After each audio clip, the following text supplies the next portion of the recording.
Muchas gracias a todos, a todas.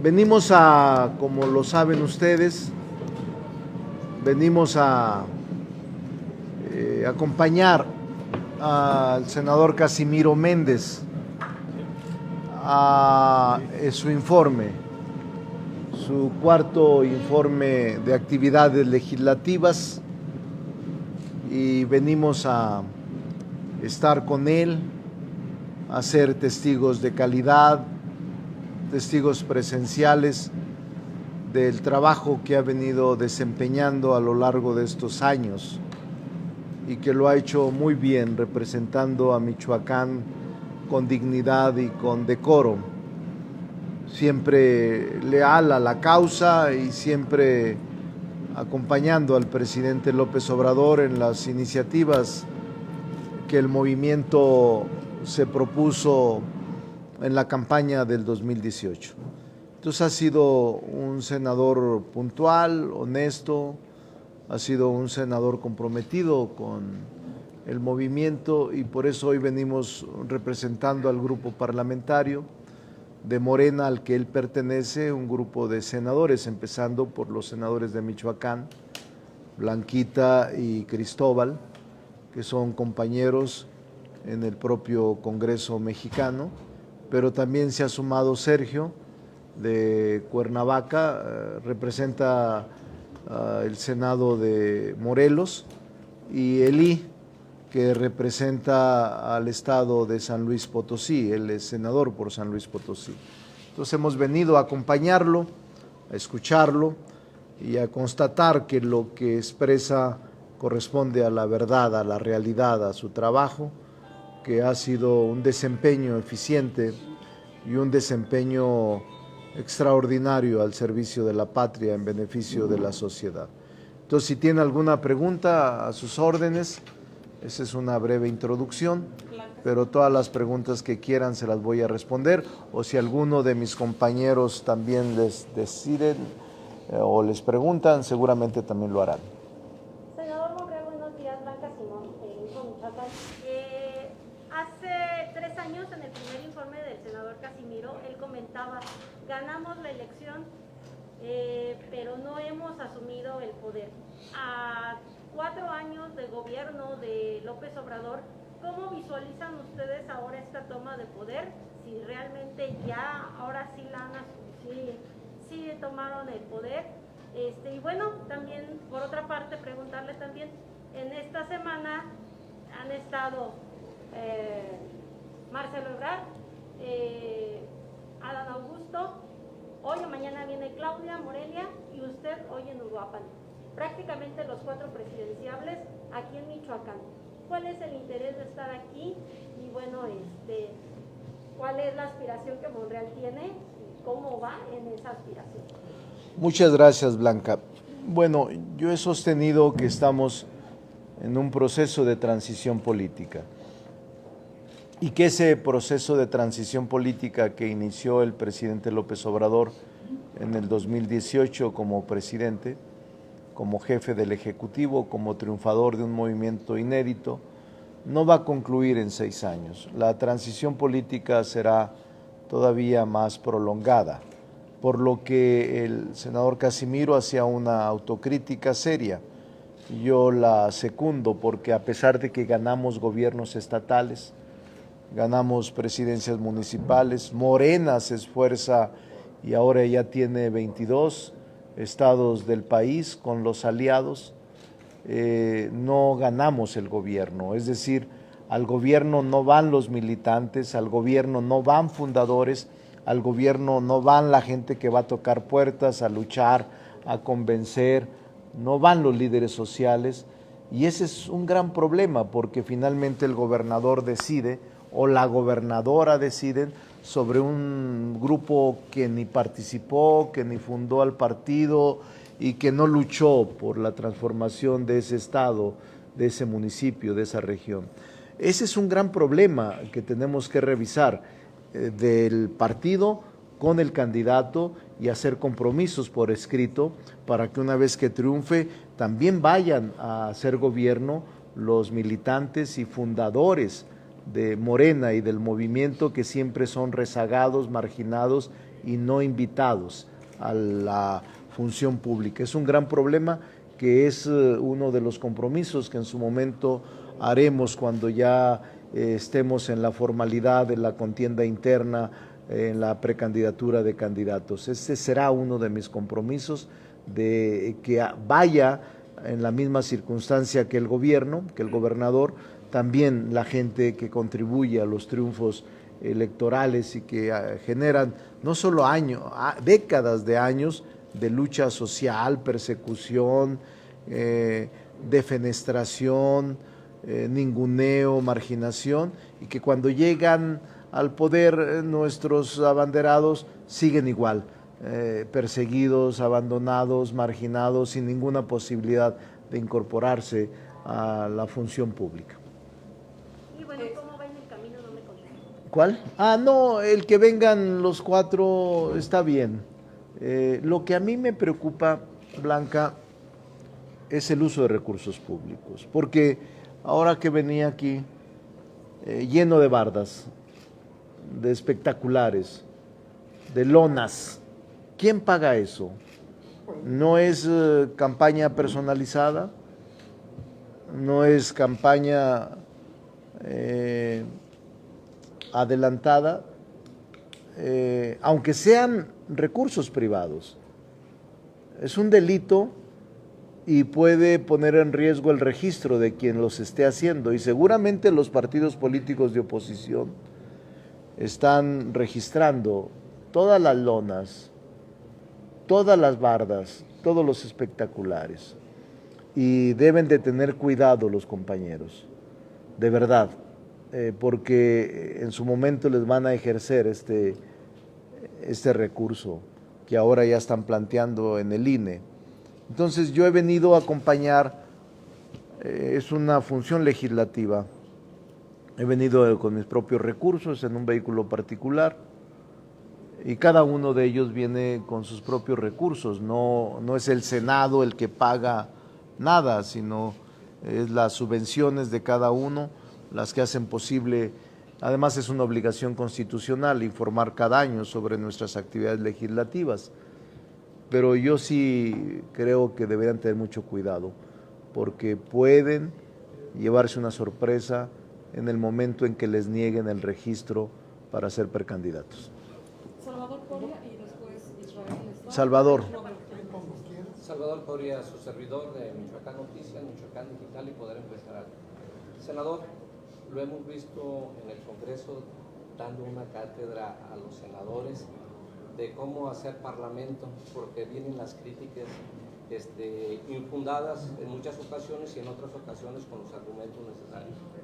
Lo hemos visto defender la cuarta transformación, pero sí me gustaría escuchar de usted en qué han fallado en estos 4 años, porque debemos reconocer que el país no está completamente bien. Se lo pregunto a usted porque es una persona que tiene una capacidad y es experta en Derecho, su doctorado, pero la economía en el país no es suficiente, no está dando. Muchas promesas que hizo la cuarta transformación hasta el momento no se han cumplido. Sí, en parte tiene razón. Las transiciones políticas son prolongadas y no se satisface, a juicio de mucha gente, todo lo esperado, la expectativa generada en el proceso de campaña. Yo le diría que en algunas políticas públicas se han cumplido en el Poder Legislativo. Tenemos 19 reformas constitucionales que nos propusimos legislar en el movimiento, como son la separación del poder político y económico, la reforma educativa, la austeridad republicana, la ley de bienestar. Todas estas las cumplimos. Sin embargo, estoy de acuerdo con usted. En algunas sí la sociedad siente insatisfacción en los resultados. Quizá en el de mayor insatisfacción sea el de la inseguridad pública. Lo acepto, y nosotros hemos planteado en el Senado poder revisar y poder establecer con precisión una recomposición de los planes de seguridad pública.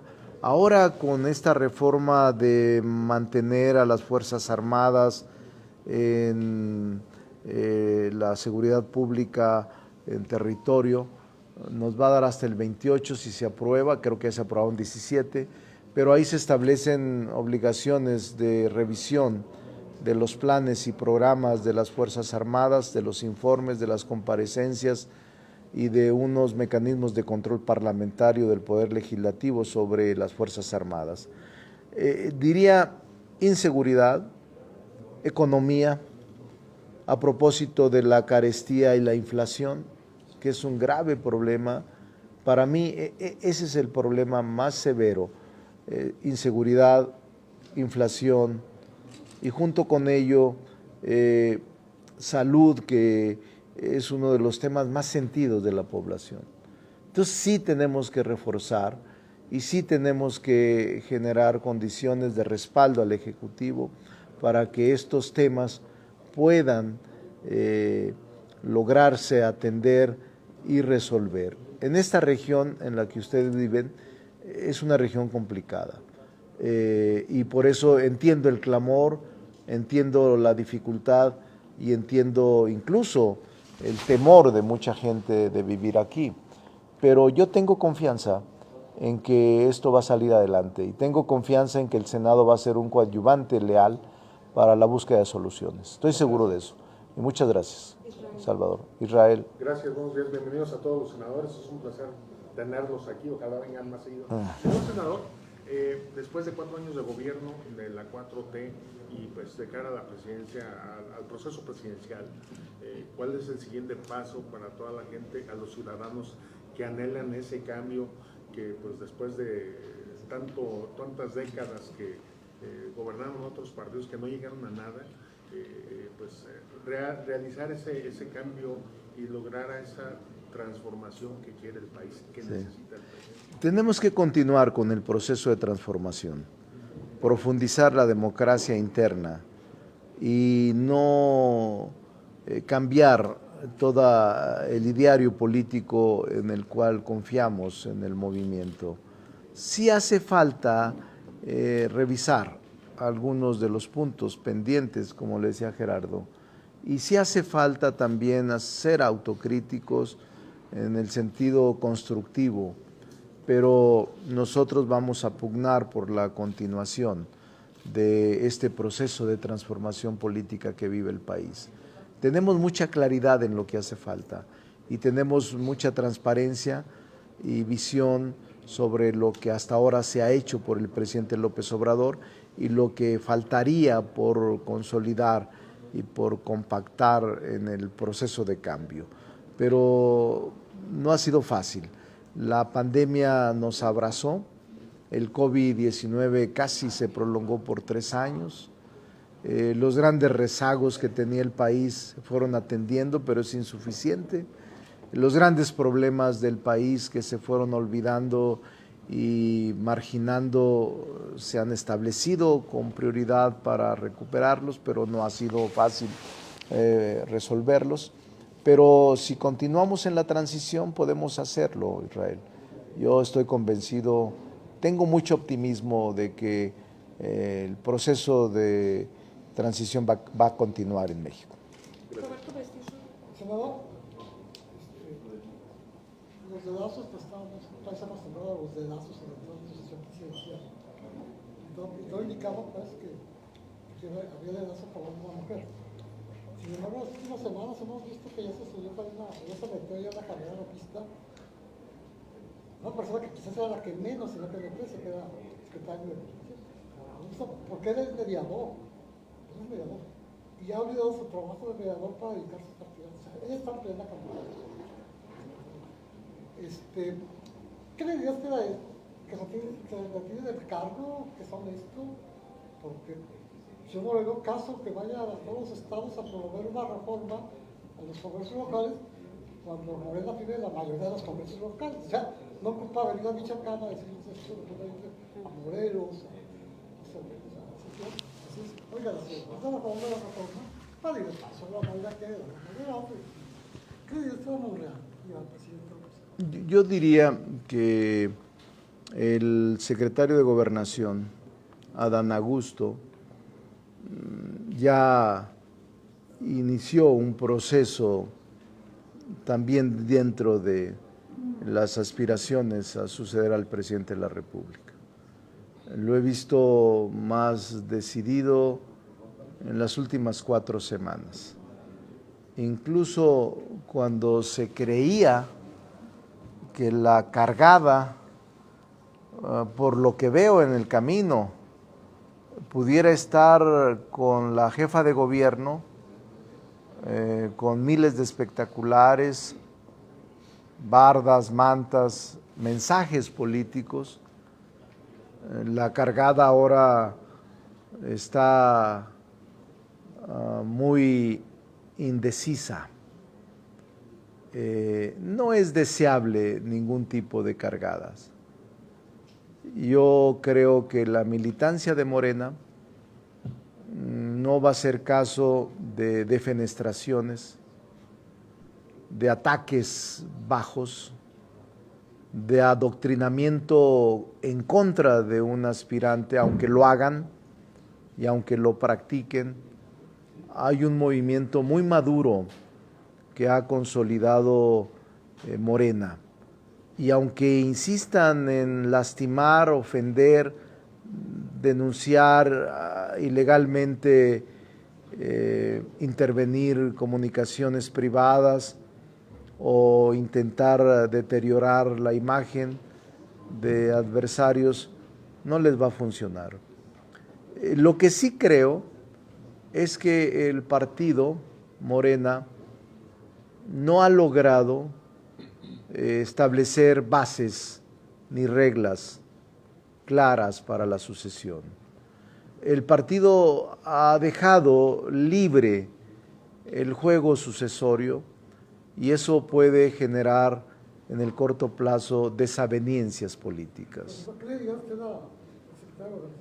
Le diría que hay que situarse en la función y le diría al partido que fije las reglas para que el piso no esté disparejo, para que no haya cargadas insultantes y para que haya un juego limpio entre quienes aspiran a suceder al presidente de la República, en quienes aspiramos a representar al país y a quienes queremos reconciliar a la nación en un proceso álgido que yo no creo que será fácil el 24. Yo soy de los que piensa que habrá una competencia y no será un día de campo al que vayamos en junio del 24. Perdón por la palabra, porque no alcanza el presidente, tantas mentiras del presidente, ¿qué tanto han desgastado el partido? Las mentiras siempre desgastan, las mentiras siempre desgastan, siempre. Pero yo diría que el presidente ha sido puntual y cuidadoso. Yo creo en el presidente y creo que ha cumplido la mayor parte de sus compromisos y que estos 2 años que le restan va a cumplir, porque llegó en un momento muy complicado. El presidente evitó que pudiera haber conflictos sociales en el país.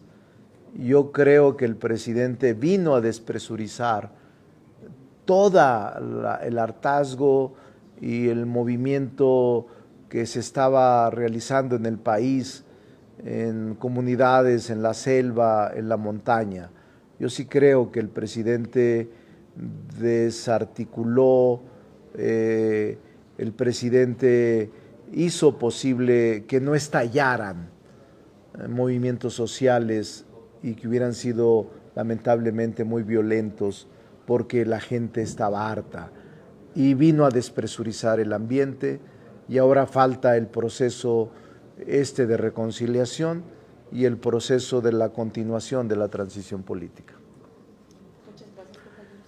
Pasamos a... Oigan, muchas gracias a todos y a todas. Estamos ahora muy contentos de estar en Uruapan. Y gracias por venir, de todo corazón, muchas gracias. Muchas gracias. Muchas gracias. ¿Pueden tomar una foto con usted? Sí, con mucho gusto.